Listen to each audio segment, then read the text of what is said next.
So yun guys, this is Jong and welcome to my channel. So yun, literal na kakagising lang.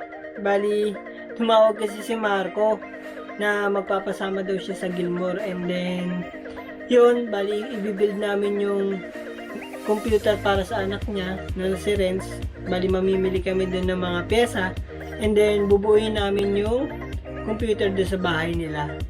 So ngayon, nailigo muna ako and then hintayin natin yung text niya na papunta na siya. So ngayon, intro muna and balikan ko kayo mamaya pag nakita namin. So yun guys, iniwan nila akong dalawa. So yun guys, tapos na natin i-set up yung bago natin upgrade na computer. Pero siya naka-aircon. So ayan po yung may-ari ng Mio.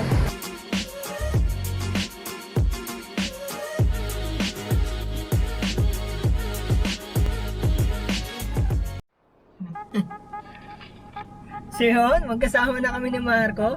Yan. Bali, pupunta kami ngayon sa Gilmore. Yan. Bali, mamimili kami ng mga parts. Bali, mag-upgrade lang kami katulad ng ginawa ko sa akin ng last vlog. So, ang plano namin is, yun nga, doon sa pasok sa budget, naka Ryzen 5 na 3500 kasi mahal yung 3600 eh. So, dinowngrade ko lang siya ng 3500 and then yung katulad din ng board ko, yung MSI na Mortar na B450. Yun, yung B40 Max. Mas okay kasi siya kasi yung Mortar na Max is dalawa yung ano niya, M.2 na socket para sa SSD, which is yung nasa onboard na. Kaya ayun yung pinili ko. And then yung next naman, kung may mga hanapan na katulad ng video card ko, yung Gigabyte na 1660 Super na GTX. Okay kasi yun eh, yung Gigabyte kasi nga meron siyang tatlong fan and then RGB na rin yung logo niya. Kaya mas gusto ko yun kasi yung ibang 1660 dual fan lang and then wala siyang RGB. Okay lang rin naman yun, pero ayun yung una kong preferred kasi nga mas okay siya. And then dun sa review ko rin tsaka dun sa ginagamit ko nga rin siya, okay din siya. Kaya yun yung mas gagamitin ko. So babalikan namin kayo mamaya pag nandun na kami sa Gilmore.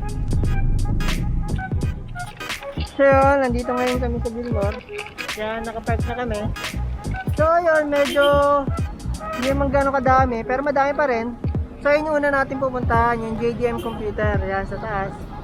And then dito. Yan. Mag-check kami ng mga computer. So, balikan namin kayo pag nakahanap na kami. Pinabutan po kami ng ulan. Lakas oh. So yun, wala pa kami mahanap. Medyo matataas yung bigay nila pero okay lang rin naman. Bali baka maghanap pa kami sa iba kung meron mas mura. Balikan namin ulit kayo. Lakas pa na ulan eh, di pa kami makapunta sa kabila. Pero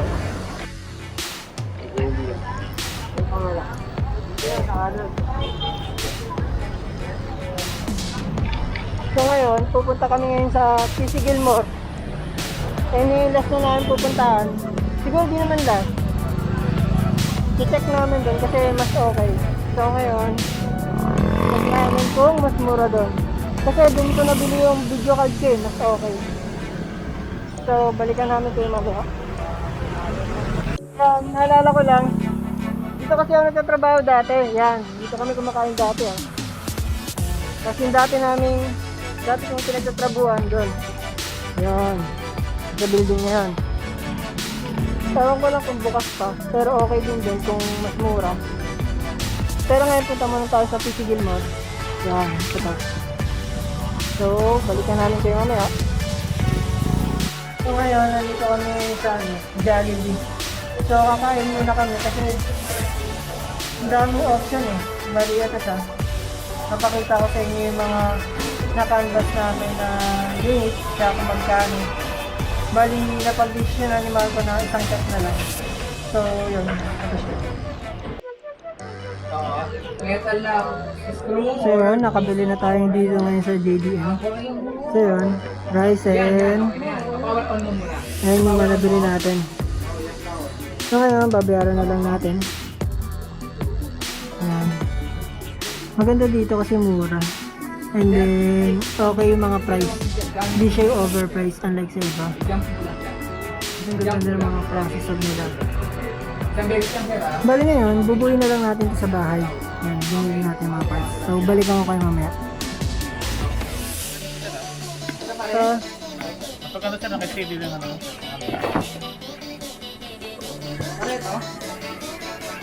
So yun, lalagyan siya ng mga warranty. Ako kasi magbubuo niyan eh. Sa bahay. Sir, ito po yung power cord niya. Ayan. Okay.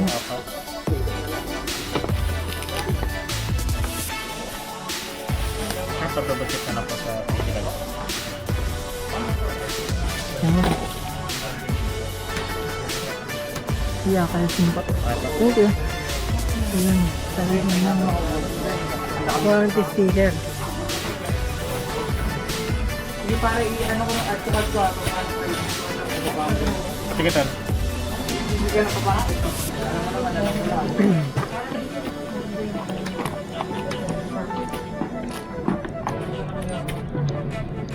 Bali yung binili natin, yung ordinary lang. Hindi siya yung semi-modular.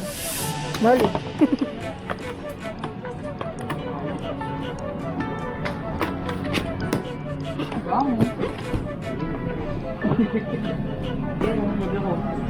Ito. Ayan, rice and salt. Game board.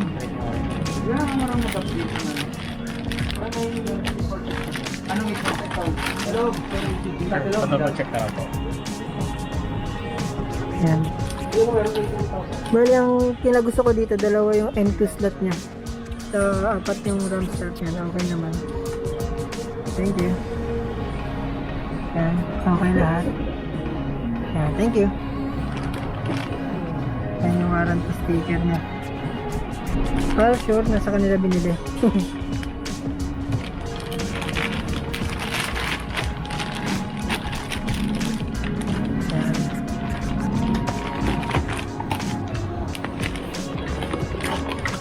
Sir, backplate po, din dalawang SATA. At yung mga manuals po, din CD driver po. Copy. Thank you. Ayan. Kompleto.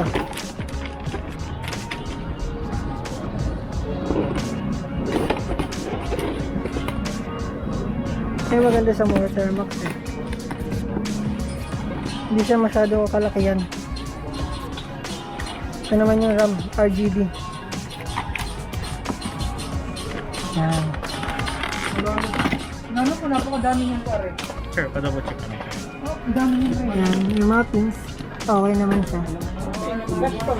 Yan. Thank you. Bali doon pala sa RAM, since 2600 yung ilalagay natin, hindi raw ma-maximize yung 3200. Bali, ano lang no, marirate is yung 33, ano lang no, 3,000. 3,000 lang no. 3,000, pero okay lang naman yun no. Sir, ako lang po buksan ko, sir. Sige po. Virginia. Yan. Kasi siya magtatanong yan. Bali, ni-recommend ko kay Marco, yan na lang ilalagay, mas mabilis kasi. And then, mas malinis tingnan. Saka na lang natin dadagdagan ng SATA na ano, na hard drive for storage. Ayan. Lalagyan niya din ng sticker for warranty. Sir, pagbabasit po. Late lang din pala, no? Yan. Okay na, okay. Thank you. Yan. So, balikan ko na lang kayo mamaya. Ay, hindi. Ito na lang. Kaya natin tong video card. California Viva. Ito sayang, wala tayong nahanap na ano, tatlong fan. Yung sa akin kasi tatlong fan eh. Pero 1660 din na gigabyte. Pero okay na rin. Ayan na.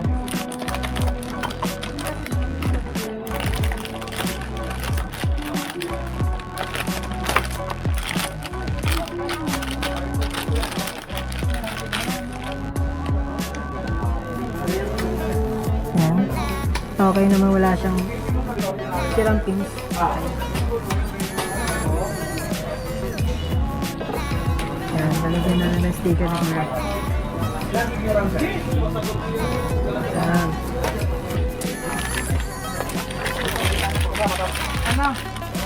So yun, na-check na lahat. I-out na lang. So, balikan ko kayo mamaya. Bye na. So yun, guys, tapos na kami. After ilang oras tayo, pare? Ano oras ba tayo mula? Mga 11. So, anong oras na ba? 4 na, 4 na. 4 na. So ngayon, hindi kasi umabot na i-build sana doon. So ngayon, ang plan natin ngayon, ito naman talaga yung unang plan natin, bubuin sa bahay nila Marco. So ngayon, ang nabili namin, yun nga, hindi pa rin nasunod yung una namin plan kasi nga, depende sa budget lumalaki. Tsaka maano. Bali, ang nabili naming specs na computer is 2600 na Ryzen 5 and then ganun pa rin yung board na B450M na Mortar Max yun. Gusto ko talaga yung board na yun kasi bukod sa dalawa yung M.2 na SSD slot niya sa mismong board and then pwede pa siyang i-RAID hanggang RAID 10 siya kung tutusin pwede siya. So okay na okay siya, kaya yun yung pinili ko. And then yung price niya hindi ganun kalaki yan unlike sa iba. And then yun, yung SSD na M.2 na 500 gig. Kaya 500 gig yung nirecommend ko rin kasi yung sa akin kasi naka 240 ako eh. Bali yan, nabibitin ako para sa mga games ngayon kasi since naka 1660 siya. So for sure, mag-game siya ng mga malalaki. Eh yung mga games ngayon nasa 60 gig, 80 gig, yan. Yung iba 40, yung tataas. So kakainin lang agad. So sayang. Bali, okay na yun sa 500 para at least din siya mag-focus sa mga apps dun sa SSD. And then sa hard drive, yun, magdadagdag na lang siya for storage. And then yung naku po. Naku po. And then ang next natin na binili, yun, yung HyperX na RGB na 3200. So yun, may bago ako natutunan dito sa Gilmore. Siyempre, di natin alam lahat eh. Sila mas nakakaalam kasi sila yung may experience. So ang sabi, since binili namin is yung 2600 na AMD na Ryzen 5 and then yung RAM namin is yung RGB na 3200 MHz. So ang mangyayari kasi doon, ang mariread lang is 3000 MHz. Hindi niya fully maximize ng 3200, which is okay lang naman. Yun nga lang, hindi ma-maximize unless i-upgrade mo yung processor mo. So maliit lang naman, 200 MHz lang naman yung difference. So okay lang naman. Pero syempre, mas okay kung ma-maximize mo. And then, ang next natin binili is yung power supply. Yan, 650. Bali ano lang siya, hindi siya yung semi-modular tsaka hindi rin siya modular. Kasi malaking difference ng price eh. Pwede naman i-upgrade yun. Bali, nasa 2,000 plus and then yung semi-modular nasa 5,000 or 4,000 plus. You know. So, 2,000 plus yung difference. And then yung casing, yun. Sakto lang rin yung casing. Nakalimutan ko yung brand, papakita ko na mamaya. So, balikan namin kayo mamaya pag nandun tayo sa bahay nila Marco and then i-build na natin. So ngayon guys, nandito ngayon tayo sa bahay nila Marco. Yan. Pali, and yung anak niya, si Marcus, tsaka si Marco. Yun. And then, yun. Bali, kakabit na natin yung mga nabili natin. So, mga nabili nating parts, ito. Yung B40 50M na Mortar Max. Ito yung board. Okay na okay kasi sa akin ito eh. Sakto siya dito sa casing. Hindi siya yung malaking motherboard. And then sunod yung Ryzen 5 na 2600. Yan. And then next, itong Hyper Fury na DDR4 na 8GB, bali 16GB to, tas RGB na rin. Yan. And then next naman natin nabili yung Kingston na um, M.2 na 500 gig yan. Bali, ilalagay ito sa board to mismo. Yan. Mas mabilis kasi pag SSD. And then, yung power supply natin ito. Yan. So, ito, Silverstone siya na 700 watts. Bali, hindi siya full modular, pero okay naman siya. Okay din to kasi full yung 700 watts siya, tapos marami na rin siyang mga socket para sa board. And then, ito yung pinaka-highlight dyan. Ang install natin na video card. Yan, gigabyte na 1660 Super. 16 gig to. Bali, dual fan siya. Pero, yan, OS edition din siya. Bali, pwede siya i-overclock. So, ngayon, install na natin siya.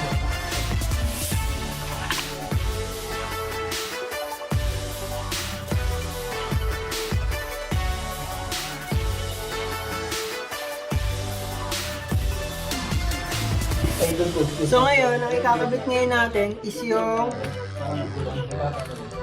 yung board tsaka yung processor. Yan. Kung makikita nyo dito, yan. Dito, may arrow dito sa processor. Dapat hindi nyo mapagbaliktad yan, ha? Kasi pag pinagbaliktad nyo yan, yun, mabibent yung pin ng, ng processor. So, sayang. May sira agad yun, for sure. Kaya dapat, pagbalik kayo lang.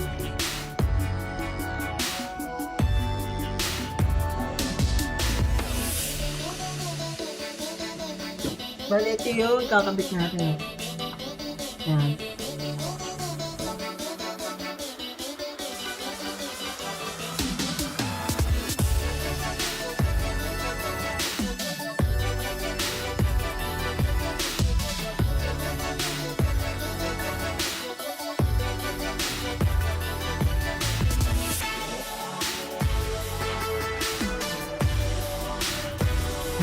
Dito ang kasi. Ano yan? Tawag dito? Brightness.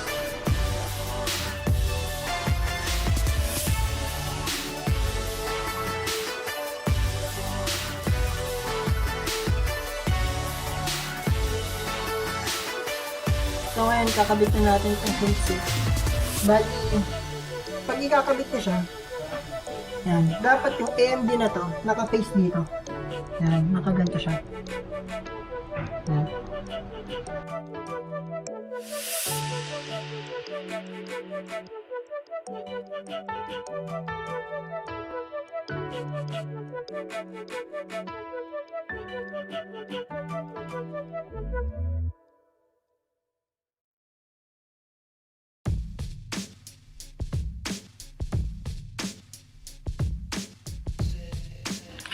So, ito na yung next natin kakabit. Yan. Yung M.2 na, no? Na may Alpha SSD.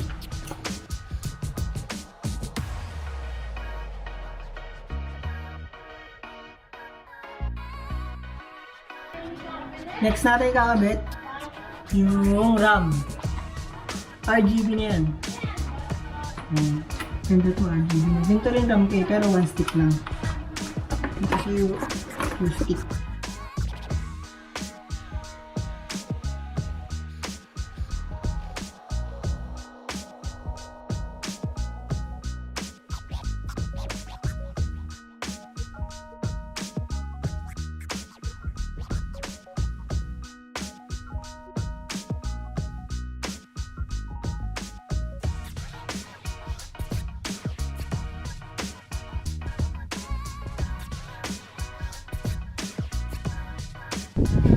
So yun, tapos na namin siya installan. Yan. Bali hindi ko pa inaayos yung wiring.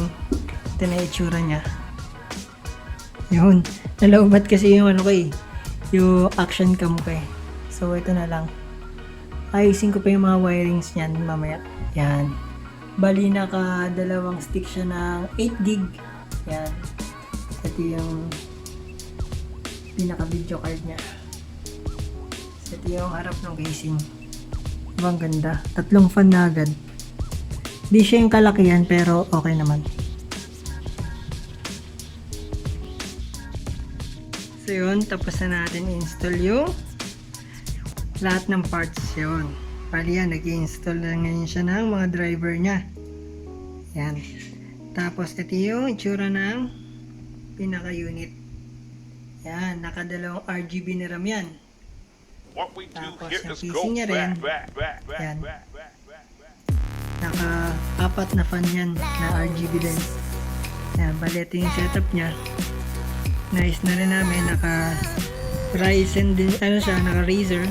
Naka Razer set yan. Razer na headset. Razer na keyboard and mouse. Yun. Tapos naka edifier na speaker. Sana all. Yan. So ito yung itsura niya sa harap. Yan. Yan, naging successful naman. Walang sumabog. Check na lang natin mga after one day. Joke lang. So, yun na nga. Bye muna guys. So yun guys, tapos na natin kabit yung mga parts na binili natin sa Gilmore. Bali, lahat yung brand new, wala doon na second hand. Bali lahat ng parts, kasi dapat ang gagawin namin i-upgrade lang to. Pero, ang second plan namin is yun, bumili kami lahat ng parts. So, kompleto lahat siya. So, ito yan. Ngayon, nag-install na siya ng mga driver. Then, activated na rin yan. Bali, nabili namin sa Shopee, mura lang, 180. Ilalagay ko yung link ng Shopee. Bali yan. So, anong na-experience mo ngayon dyan? Shy dive siya eh. Shy dive, shy Sabi dive. mo, salamat kay Boys and Blanc. Thank you, Boys and Blanc. Si Renz. Bali, anak niya ni Marco. Yan. So, Galing. Magpapaset up kayo kay Jadred. hindi. Hindi, joke lang. Bali, yun, another vlog naman for today. Bali, meron pa ako isi-setup na isa doon sa kapitbahay ko. So, bye muna. And then, kung hindi ka pa napag-subscribe, please hit the subscribe button and hit the notification icon para lagi kayo updated sa aking vlog. So, bye muna guys. And then, see you on my next vlog.